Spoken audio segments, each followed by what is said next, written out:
भागती दौड़ती दिल्ली कभी रुकती नहीं, कभी थमती नहीं।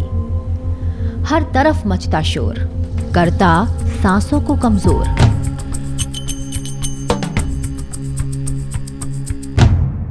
धुआं पसरा है हर शाख पर, शाम हो या भोर। सुकून की तलाश में है हर शख्स यहाँ। जिंदगी का सफर चले तो कैसे, कोई तो बताए कहाँ।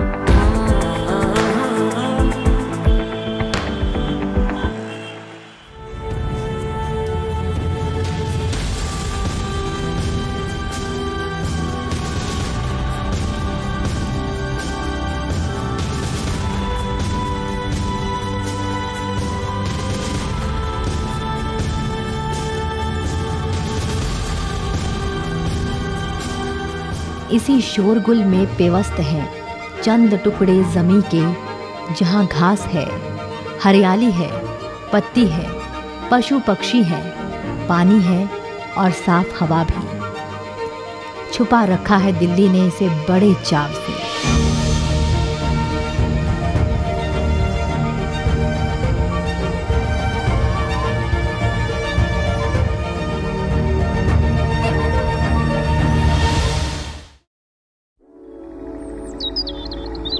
इसी मुकाम को चुनते हैं ये विदेशी परिंदे हर बरस अपना आशियां बनाने को।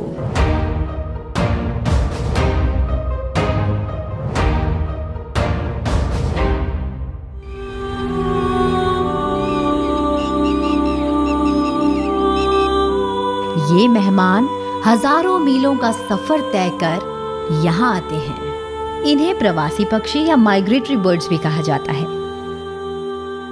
ये वेटलैंड्स इन तमाम दुर्लभ पक्षियों के पनाहगार बनते हैं।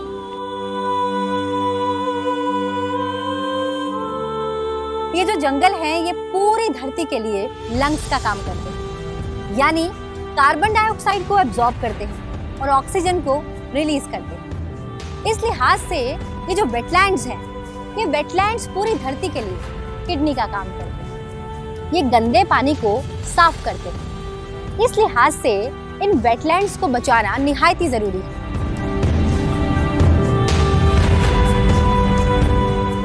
दुनिया भर में 87% वेटलैंड्स खत्म हो चुके हैं।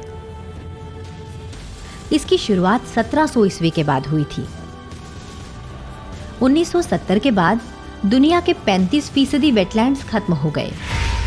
भारत में 1/3 वेटलैंड्स बढ़ती जनसंख्या और शहरीकरण की जद में आ गए। शहरों के आसपास सही वेस्ट मैनेजमेंट ना होने से कचरे के पहाड़ बढ़ते ही जा रहे हैं, जिससे वेटलैंड्स के पाटे जाने का खतरा बना रहता है।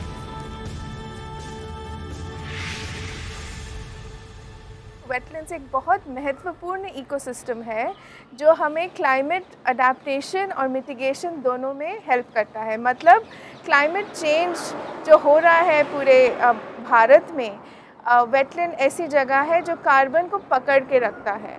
वेटलैंड्स जो हैं वो एक तरीके से हमको फ्लड से बचाती हैं और ऐसी इकोलॉजिकल सर्विसेज देती हैं जैसे कि ग्राउंड वाटर की रिचार्ज, डाइल्यूशन ऑफ पोल्यूशन, और ये एक तरीके से होम है लोकल और माइग्रेटरी बर्ड्स जो पानी के ऊपर डिपेंड करते हैं। वेटलैंड्स के लुप्त होने के कई कारण हैं, जैसे बढ़ता शहरीकरण, जलाशयों में गंदे पानी का प्रवाह, कृषि अपवाह, बांध निर्माण और कंक्रीट मलबे को वेटलैंड्स में डाला जाना। हमें पता है 5 लाख वेटलैंड्स हैं बड़े साइज़ के भारत में, और अभी सरकार ने एक नया वेटलैंड एटलस बनाया है इंडिया के लिए, जिसमें हमने देखा है कि वेटलैंड्स कुछ जगहों में बढ़ रहे हैं, जैसे कि मैनमेड वेटलैंड, जो हमने अपने लिए वेटलैंड्स बनाए हैं वो बढ़ रहे हैं, बट नेचुरल वेटलैंड्स जो हैं वो काफ़ी कम हो रहे हैं। इसका कारण है जैसे कोस्टल एरियाज़ में जो वेटलैंड्स हैं, कोस्ट के पास वो सॉल्ट पैन्स बनते जा रहे हैं सॉल्ट प्रोडक्शन के लिए, नमक बनाने के लिए। दूसरी जगहों में खेती, घर बार, इंडस्ट्री वेटलैंड्स पे बनते हैं और बहुत जल्दी वेटलैंड से पानी निकाल लिया जाता है और वो पूरी जगह बदल जाती है, बहुत जल्दी ये हो सकता है, जो कि हमें रोकने की ज़रूरत है।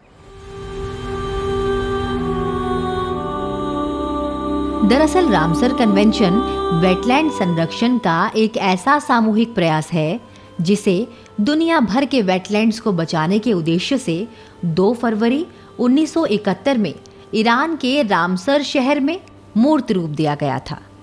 यह संधि वेटलैंड्स के आर्थिक, सांस्कृतिक, वैज्ञानिक और मनोरंजक मूल्यों को मान्यता देती है।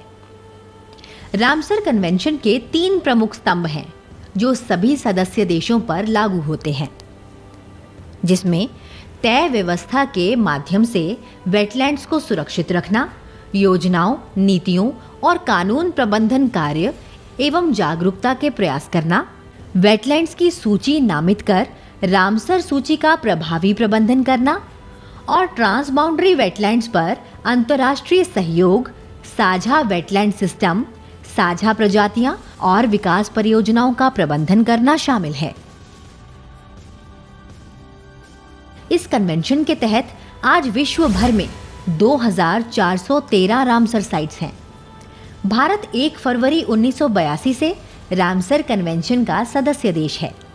दिसंबर 2020 तक भारत में 42 रामसर साइट्स थी, जो अब और बढ़ा दी गई हैं।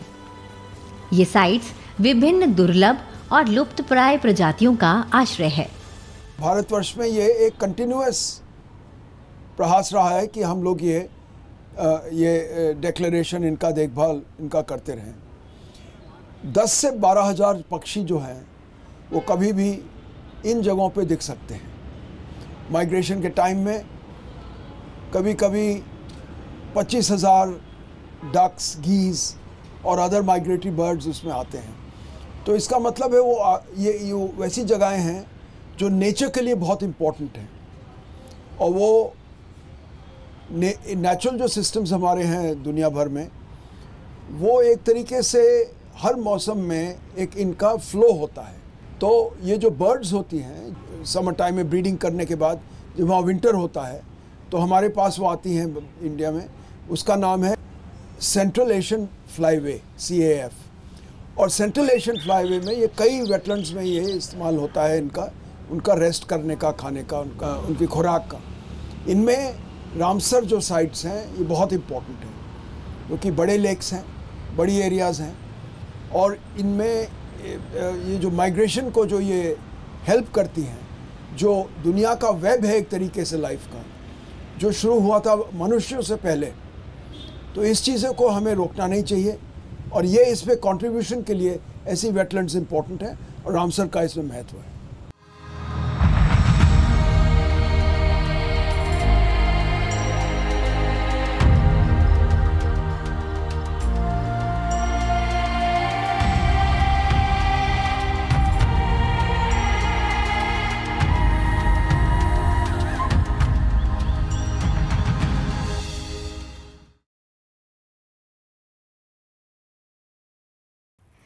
तो पूरे देश में वेटलैंड्स को बचाने को प्राथमिकता दी जा रही है।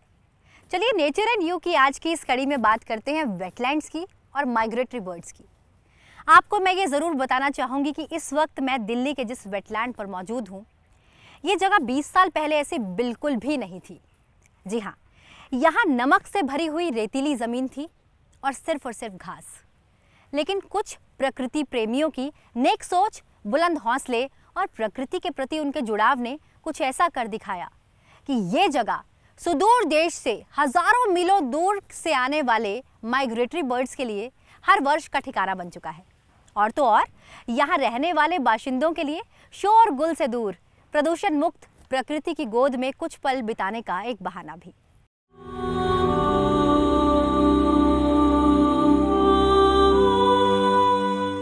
क्या आप जानते हैं कि कभी पूरी दिल्ली में वेटलैंड्स की बहुतायत थी, लेकिन बेतहाशा शहरीकरण के चलते ये धीरे धीरे खत्म होते गए। यमुना के किनारे बसे इस शहर में छोटे बड़े कुल मिलाकर 1040 तालाब हैं। इसके साथ ही यमुना से जुड़ी कुछ ऐसी प्राकृतिक जल धाराएं भी हैं जो वेटलैंड्स के क्राइटेरिया को काफी हद तक पूरा करती हैं। इनमें Okhla bird sanctuary, Najafgarh lake, Basai wetland, Sanjay lake, welcome झील, Tigri Khurd lake, Smriti Van Vasant Kunj, Bhalswa lake, Hauz Khas lake मुख्य हैं।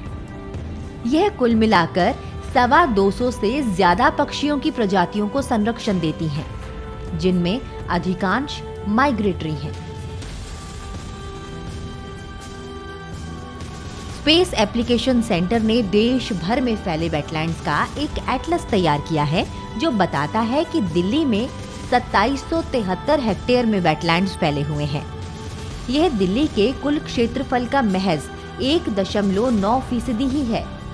इसमें 1357 हेक्टेयर के नेचुरल वेटलैंड्स हैं और 1426 हेक्टेयर मानव निर्मित वेटलैंड्स हैं। एटलस के मुताबिक बीते एक दशक के दौरान दिल्ली में वेटलैंड्स का इलाका बढ़ा है। ऐसा ही एक वेटलैंड है यमुना बायोडायवर्सिटी पार्क। आज दिल्ली के बीचों बीच बने इस वेटलैंड में एक इकोलॉजिकल सिस्टम डेवलप हो चुका है। यमुना नदी के पास मौजूद ये वेटलैंड अपनी इकोलॉजिकल डाइवर्सिटी के साथ यहाँ आने वाले लोगों को अचंभित करता है। इस पार्क को बायोलॉजिकल इकोसिस्टम में डेवलप किया गया है।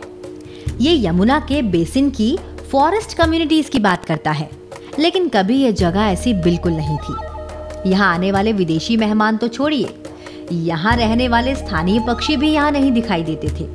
दरअसल इस जमीन में नमक की बहुतायत थी और हरियाली के नाम पर सिर्फ घास। फिर कुछ प्रकृति प्रेमियों ने यहाँ पानी की खोज की, जिसके बाद उनकी कोशिशें रंग लाई और यहाँ की तस्वीर बदल गई।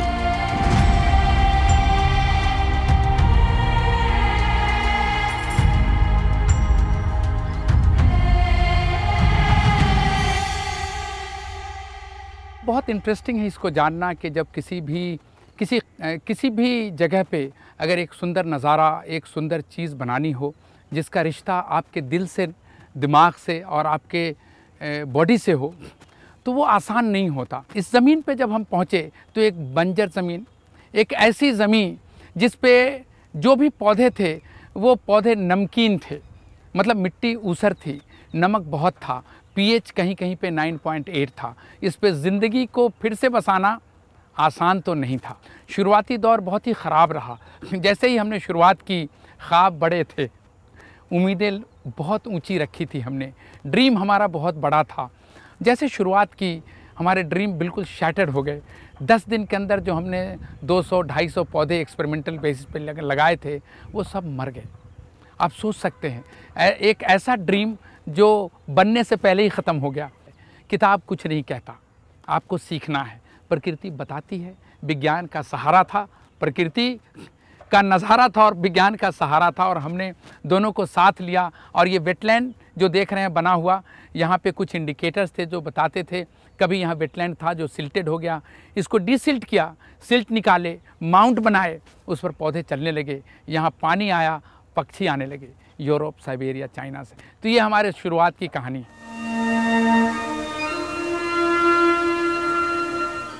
आज यहाँ माइग्रेटरी बर्ड्स की कई प्रजातियाँ हर वर्ष देखी जा सकती हैं। इनमें साइबेरियन डक, चाइनीज बर्ड्स जैसी प्रजातियाँ शामिल हैं। इन पक्षियों के बारे में हमें डॉक्टर फयाज ने विस्तार से बताया। यहाँ अभी 30 से ज़्यादा माइग्रेटरी बर्ड्स, 30 प्रजाति से ज़्यादा की माइग्रेटरी बर्ड्स आती हैं। मोस्ट इंटरेस्टिंग बर्ड्स जो आती है वो सेंट्रल एशिया और साइबेरिया से आती है। कुछ कहानी इस तरह से चलती है कि इनके घर में जो वेटलैंड है, रहने की जगह है, सर्दी में वो फ्रोज़न हो जाती है, तो उसके साथ ही इसका खाना भी फ्रोज़न हो जाता है।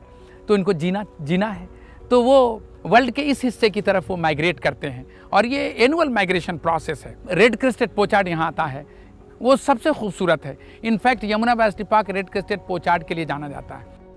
आप पेड़ के ऊपर बैठे इन बड़े बड़े काले पक्षियों को देख रहे हैं, ये हमारे चीनी भाई हैं। ये चीन से विंटर में आते हैं। वो फिश ईटिंग बर्ड हैं और इसको ग्रेट कॉर्मोरेंट कहते हैं। पानी के अंदर दूर आप देखेंगे तो सिक की तरह, पिन की तरह ऐसा निकला हुआ टेल है, वो नॉर्दर्न पिन टेल है जो यूरोप से आता है। उस तरह ग्रे कलर का गैडवाल है, एक सफ़ेद आंखों वाला पोचार्ड है जिसको फेरुजिनस पोचार्ड कहते हैं। उसी तरह हरे सिर वाला आप देखें, उसके बीक स्पेचुलेट होते हैं ऐसे फैले हुए, वो नॉर्दर्न शॉबलर है। ये सारे यूरोप से आते हैं। तो इस तरह कोई 30 प्रजाति के पक्षी यहाँ आते हैं जो माइग्रेटरी हैं, और लगभग सब मिला के 200 प्रजाति के पक्षी यमुना यूनिवर्सिटी पार्क में पाए जाते हैं। दरअसल ये माइग्रेटरी बर्ड्स इस इकोसिस्टम को बनाए रखने में महत्वपूर्ण भूमिका निभाती हैं। मिलियंस ऑफ बर्ड्स आते हैं हर साल भारत में, और ये अलग अलग किस्म के रोल इनके हैं। जैसे कि ये कीड़े भी खाते हैं, तो ये कीटनाशक का काम करते हैं, और जैसे चिड़िया जो काम कर सकती है कीड़े को कंट्रोल करने में, ये कोई और प्रजाति नहीं कर सकती है। तो एक तो बात है कि ये पूरे इकोसिस्टम का एक हिस्सा है जो कि सदियों से चलते आ रहे हैं। दूसरी बात है कि हमारे सबसे बड़े जो वाइल्ड लाइफ टूरिज़्म जगहें हैं वो प्रवासी पक्षी पे निर्धारित हैं। जैसे कि भरतपुर हुआ राजस्थान में, या उड़ीसा में चिलिका लेक, या आंध्र प्रदेश में पुलिकट लेक। पूरे विश्व से लोग आते हैं यहाँ पे माइग्रेशन देखने के लिए, माइग्रेटरी बर्ड्स को देखने के लिए। और तीसरी बात, अगर हम चिड़िया को बचाएं तो उनको बचाने का कार्य सिर्फ वेटलैंड्स और नेचुरल एरियाज से हो सकता है। तो हमारे कंजर्वेशन गोल्स के लिए भी इन जगहों को बचाना बहुत ज़रूरी है। इनके लाइफ के लिए भी वो ज़रूरी है और हमारे लिए भी ये ज़रूरी है। ये हर साल यहाँ आते हैं। इन वेटलैंड में जो इनका डेफिकेशन है वो बड़ा इंटरेस्टिंग है। उससे नाइट्रोजन, फास्फोरस, पोटेशियम का लेवल बढ़ जाता है, उससे पौधे उगते हैं, और वो पौधे उन सारे डेफिकेशन से जो केमिकल डिपॉजिट हुआ उसको खा जाते हैं। अगले साल ये आते हैं, उन पौधों को खा जाते हैं। इस तरह एक सेल्फ सस्टेनिंग वेटलैंड का निर्माण हुआ। प्रवासी पक्षियों के संरक्षण के महत्व को ध्यान में रखते हुए प्रधानमंत्री मोदी ने फरवरी 2020 में गांधीनगर में आयोजित सीओपी की 13वीं बैठक के उद्घाटन समारोह के दौरान कहा था कि भारत सभी मध्य एशियाई फ्लाईवे रेंज देशों के सक्रिय सहयोग के साथ प्रवासी पक्षियों के संरक्षण को एक नए प्रतिमान में ले जाने का इच्छुक है, और मध्य एशियाई फ्लाईवे के साथ प्रवासी पक्षियों के संरक्षण के लिए अन्य देशों के लिए कार्य योजना तैयार करने की सुविधा प्रदान करने में उसे प्रसन्नता होगी। प्रधानमंत्री ने कहा है, ये बहुत ही फार रीचिंग एम्बिशियस स्टेटमेंट है, बहुत ही बिल्कुल सही वक्त पे कहा है, क्योंकि भारत बहुत इम्पोर्टेंट है इस फ्लाईवे के लिए, क्योंकि भारत के नीचे इंडियन ओशन है और सारी चिड़िया इंडियन ओशन को पार नहीं कर सकती। और अभी भारत में सेंट्रल एशियन फ्लाईवे का कोऑर्डिनेटिंग ऑफिस बनेगा, मतलब सारे देशों का कोऑर्डिनेटिंग काम, जो सारे देश हैं इस फ्लाईवे पे, जैसे कि सेंट्रल एशियन देश हैं और जो सारे नॉर्थ में जो नॉर्दर्न देश हैं, वो सारे उनका कोऑर्डिनेशन का काम भारत में होगा, और इसके लिए काम चल रहा है। इसको मिला के इसके साथ भारत में कुछ वेटलैंड्स हैं जो आइडेंटिफाई किए हैं सरकार ने, जो वेटलैंड्स बहुत इंपॉर्टेंट है माइग्रेटरी बर्ड्स के लिए, उन पे संरक्षण का काम चल रहा है, जो कि अगले भी कुछ सालों के लिए चलेगा। तो दोनों काम, एक इंटरनेशनल स्तर पर कि एक कोऑर्डिनेटिंग ऑफिस हो, और लोकल स्तर पे, रीजनल स्तर पे वेटलैंड्स को बचाया जा रहा है। दरअसल किसी भी वेटलैंड में सुदूर देश से पक्षी खाना और सुरक्षा ढूंढते हुए चले आते हैं। ये वेटलैंड उसका अपवाद नहीं है। यहाँ पक्षी तो पक्षी, कई पशु भी इन इलाकों को अपना बसेरा बना लेते हैं। इनमें नीलगाय, जंगली सुअर आदि प्रमुख हैं। पर्यावरणविदों के मुताबिक किसी भी नदी को जिंदा रखने के लिए उसके बेसिन के वेटलैंड, ग्रासलैंड और फॉरेस्ट बड़ी महत्वपूर्ण भूमिका निभाते हैं और उस तंत्र को बनाए रखने में सहायक होते हैं। नेचुरल वाटर जो है, जो नेचुरल एरियाज, नेचुरल सिस्टम से बनता है, वो वहाँ पे पाया जाता है या फ्लो करता है, या ग्लेशियर से आके फिर नदियाँ बनती हैं। ये हमारे forest, ground water, surface water, subterranean जो नीचे नदियाँ होती हैं उनका, ये एक इम्पॉर्टेंट कंट्रीब्यूटर है जिसके ऊपर सारी हमारी ज़िंदगी, जानवर, कीटाणु, मनुष्य, इनके ऊपर डिपेंड होते हैं। ये जितना भी पानी है हमारे पास ही नेचुरल सिस्टम से आता है। तो एक तरीके से जहाँ पे अच्छा पानी का फ्लो है, जहाँ पे हमारे जंगल हैं, जहाँ हेड वाटर्स हैं, जहाँ पे उनका सोर्स है नदियों का, वो एक तरीके से हमारी लाइफ का सोर्स है। दिल्ली में एक्सट्रीम वेदर है, सर्दी बहुत होती है, गर्मी बहुत होती है। अगर वेटलैंड ना हो, आप ऐसा अनुमान लगाएं कि ये यमुना नदी यहाँ से चली जाए तो हमारा जीवन क्या होगा। हम शायद इतने पसीने में तरबतर होंगे कि जी नहीं पाएंगे। तो ये वेटलैंड हमें नमी देते हैं, और जितना ज़्यादा वेटलैंड हो उतनी नमी मिलती है। एक्सट्रीम वेदर के बफरिंग का काम करते हैं, कम करते हैं एक्सट्रीम वेदर को। और सबसे इंटरेस्टिंग है, बड़े शहरों में कार्बन का उत्सर्जन बहुत होता है, और ये वाटर बॉडीज़ उन कार्बन को अपने में समाहित करते हैं। इसके अंदर के पौधे अपने अंदर समाहित करते हैं और परमानेंट कार्बन को फिक्स कर लेते हैं। जब बात राजधानी दिल्ली की हो तो ये कहना बिल्कुल सही और सटीक होगा कि इन वेटलैंड्स ने लगातार प्रदूषित होती इस मेट्रो सिटी को सहारा दिया है और यहाँ की एयर क्वालिटी को बेहतर बनाने में अहम भूमिका निभाई है। इसी के साथ यमुना को और उसके ग्राउंड वाटर लेवल को संजीवनी भी दी है। तो वेटलैंड्स जो है एक तरीके से जैसे हमारे नेशनल पार्क्स और सैंक्चुरीज हैं, जैसे हमारे हिमालय हैं, एक तरीके से जैसे हमारे मॉन्यूमेंट्स हैं, उस तरीके से इनका महत्व उतना ही है जितना वो है सब। पानी का ज़ख़ीरा तो हर जगह होता है, लेकिन वेटलैंड हर जगह नहीं होता, क्योंकि एक नॉर्मल सेइंग है, water locked area brings malaria. But लेकिन आप जब इस वेटलैंड को करीब से देखेंगे, मॉस्किटो लार्वी पाना बहुत मुश्किल होगा, न के बराबर होगा। उसकी वजह ऐसा नहीं है कि इसमें मैं केमिकल डाल रहा हूँ, सिर्फ वजह है हमने नेचुरल इकोसिस्टम को रिवाइव किया है। उसका मतलब ये है कि वो टिड्डी, वो what you call dragon flies, जिसको हेलीकॉप्टर बचपन में कहते आए हम, इसमें पनपती है। इसमें जो वेजिटेशन इमर्ज हो रहे हैं उस पर एग लेइंग करती है, और उसके नियार्ड्स one of the stage voracious feeder mosquito के हैं। तो मैं ये कहना चाहता हूँ कि अगर पानी का सिर्फ ज़ख़ीरा होगा तो वाकई वो वायरलेंट स्ट्रेन बीमारियों के लाएगा, लेकिन अगर वो वेटलैंड इकोसिस्टम होगा तो वहाँ ये नज़ारा होगा जहाँ पक्षी होंगे, पौधे होंगे, मछली होंगे, कछुए होंगे, और वो कार्बन को डिपॉजिट करने का स्रोत होगा जो इंसानों को जीवन देगा।